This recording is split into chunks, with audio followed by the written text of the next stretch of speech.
La realimentación de los circuitos es utilizada para lograr varios efectos sobre los mismos, dependiendo esto de la polaridad de la misma. En general, cuando se trata de realimentación negativa o degenerativa, esta es utilizada para controlar el comportamiento de los amplificadores, al independizarlo de los parámetros de los dispositivos activos.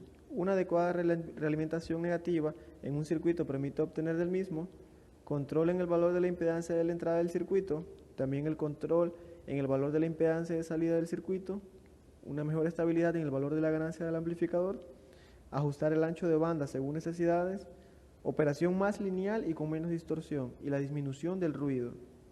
Estas ventajas que acabo de mencionar son a costa de una pérdida en la ganancia. Otra desventaja es que los circuitos realimentados pueden resultar inestables o propensos a oscilaciones en alguna frecuencia, especialmente cuando la cantidad de realimentación necesaria para obtener la mejora deseada es muy grande.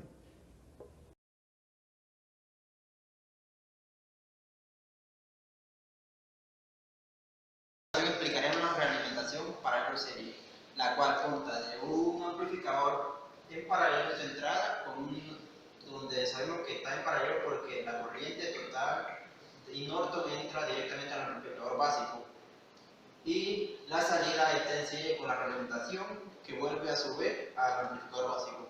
Para la explicación de este tipo de problemas lo que tenemos que hacer es tratar de eliminar la realimentación. Esto, en pocas palabras lo que haremos es borrar eso. Pero como ven, queda el circuito, quedan espacios en el circuito.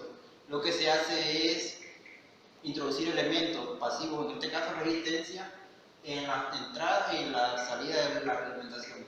En este caso, como aquí en la entrada, colocaremos una resistencia, la cual denominaremos R11. Y a la salida del amplificador básico, donde era la entrada de la realimentación, incluiremos una resistencia en serie para completar el circuito, la cual tendría el nombre de R12. Bueno, para encontrar los valores de esta resistencia R11 y R12 necesitamos saber teoría básica sobre cuadripolo o redes de dos polos. Para encontrar R11 usamos esta parte donde utilizamos la realimentación, la que habíamos apartado en la parte anterior, y R11 está en la salida de la realimentación. La salida de la realimentación en este caso sería la salida número 1. Entrada de la realimentación sería 2. La salida, utilizando los conceptos ya aprendidos de retribución de circuitos de dos polos. Así obtendremos la resistencia R12. Bueno, para encontrar el valor de R12, lo que hacemos es poner un corto en la salida de nuestra realimentación. Y utilizando los conocimientos ya aprendidos sobre retribución de circuitos de dos polos, encontramos el valor de R12. Lo importante en la retribución de este tipo de circuito es encontrar nuestra ganancia, que es igual a la corriente de entrada entre la corriente de salida, igual a esta. Otro parámetro que debemos encontrar es el parámetro beta. El parámetro importante a calcular es la ganancia de corriente de tu retroalimentación, la cual está dada por I sub 0 entre I sub F. Otro parámetro importante a calcular es la beta, la cual está dada por la ecuación de beta igual a I sub F entre I sub 0. Calculamos estos dos parámetros para poder calcular la ganancia total del flujo. En este caso tenemos que la ganancia de feedback o la ganancia total del circuito con la realimentación es igual a la ganancia equivalente entre 1 más esta misma ganancia por beta.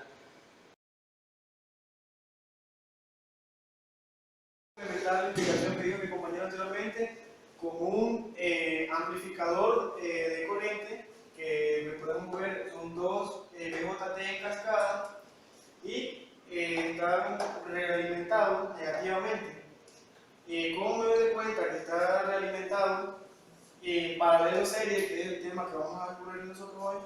Es porque la corriente de entrada que viene aquí de esta fuente se divide en la realimentación que tenemos aquí desde Q2 hasta este nodo 1 y al amplificador básico que tenemos acá. Lo que nosotros queremos lograr es que nuestro circuito se asemeja muy, ¿cómo se dice? Sí, sigue hablando, no es para sigue hablando. Bueno, lo que queremos lograr es que nuestro circuito sea igual a este para efectos de enseñanza de este video. Ahora bien, cabe resaltar que los capacitores, cuando estamos trabajando en baja frecuencia, se comportan como un cortocircuito. O sea que yo voy a borrar este capacitor que tengo aquí y lo voy a representar como un cortocircuito. También puedo ver que en mi diagrama acá arriba tengo un equivalente de Norton y acá abajo tengo un equivalente de Thevenin. Lo que yo voy a hacer es que para conveniencia mía voy a borrar esto y lo voy a dibujar como un equivalente de Norton, que son equivalentes. Ahora bien, dibujo en otro color para que se diferencie la fuente de corriente y ese viene conectado a tierra y mi resistencia RS en paralelo y todo esto viene a tierra, conectado a la entrada de mi amplificador básico. Y también podemos observar que en la explicación que mi compañero dio anteriormente hay ciertos parámetros que debemos seguir para poder realizar este problema, como por ejemplo analizar este circuito sin la realimentación negativa. Y lo que yo voy a hacer es que voy a borrar la realimentación negativa de aquí en este circuito original y la voy a llevar a un circuito equivalente. Voy a obtener dos circuitos equivalentes: el circuito equivalente para mi feedback y mi circuito equivalente para mi amplificador básico, para poder obtener R11, R22 y la beta del feedback, para así llegar al análisis de obtener mi ganancia del circuito equivalente. Ahora bien, voy a proceder a borrar mi alimentación o feedback, ¿verdad? Y aquí, en este punto donde venía la RE2, voy a dibujar mi R22, que es lo que tenemos acá, que con mi resistencia de carga va a ir en serie una resistencia 2.2, que eso es lo que voy a ejemplificar aquí.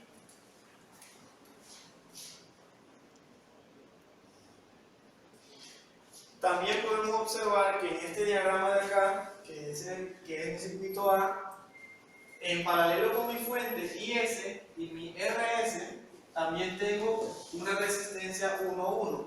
Si pueden observar, estos son los parámetros que yo voy a calcular en mi circuito.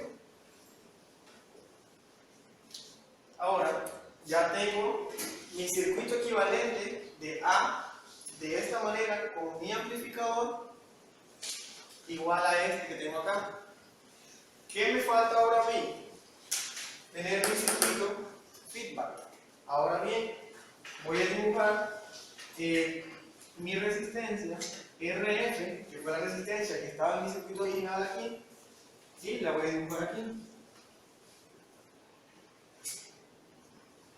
Y también aquí, donde yo puse mi R22, había una resistencia de emisor del DJT número 2, de Q2, y la voy a dibujar aquí. Y esta tierra. Voy a dibujar una tierra aquí para el efecto de la explicación, porque cuando me toca calcular R11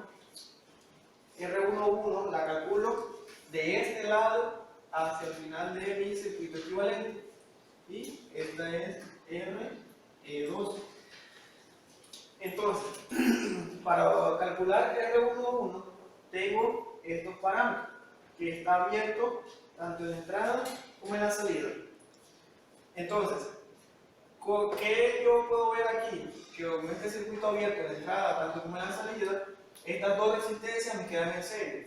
Eso quiere decir que R11 es igual a RE2 más RF. Muy bien. Ahora obtenido estos valores, me toca calcular R22, que es el segundo inciso de mi problema. ¿Qué me dice R22? Que en la entrada yo tengo que hacer un corto para poder calcular, por decir así, la impedancia de salida de este circuito. y voy a proceder a hacer un corto o con este punto a tierra, que es lo mismo, y observando aquí R22 es el paralelo de esta resistencia con esta de acá, ¿verdad? Que sería la resistencia del emisor 2 por la resistencia de feedback más la suma de ellas dos. Y voy a escribirlo por aquí. Voy a ponerle A del inciso A y B del inciso B. Entonces, R22 es igual al paralelo de estas dos. Voy a dejarlo expresado de esta manera. Bien. Bueno, ahora vamos a proceder a calcular el inciso C, que es calcular beta. ¿Y cómo calculamos beta? Según este diagrama de aquí, poniendo en corto la terminal de V1 y aplicando una fuente de corriente I sub 0 a la terminal 2.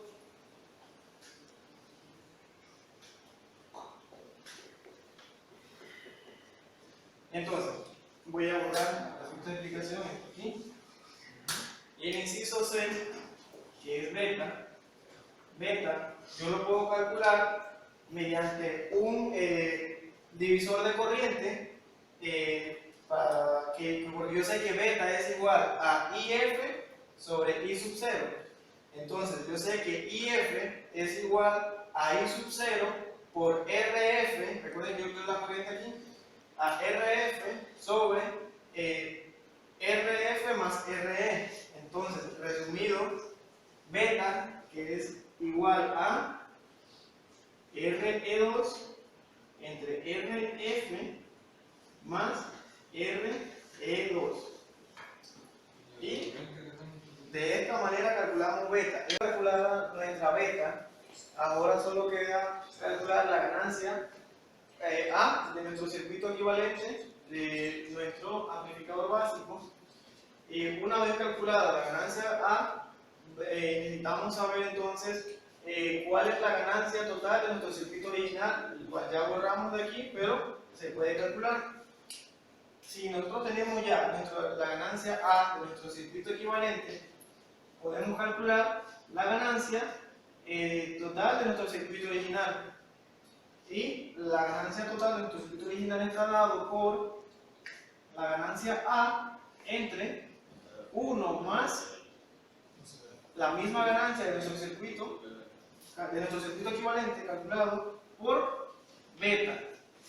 Y esto sería el final de nuestro problema, la realización de cómo calcular la ganancia de final de nuestro circuito mediante realimentación negativa. Espero que haya sido de su agrado y bueno, hasta luego. Para finalizar, unas breves conclusiones sobre los amplificadores de retroalimentación negativa, en este caso paralelo serial. La principal ventaja del desarrollo usando amplificadores con retroalimentación en corriente es la altísima velocidad que proporcionan. En consecuencia, se ha comprobado que aumentan la velocidad, tienen como ventaja una mejora del sonido. Asimismo, la velocidad influye en la rapidez en la que se podrían corregir los fallos que ellos mismos producen.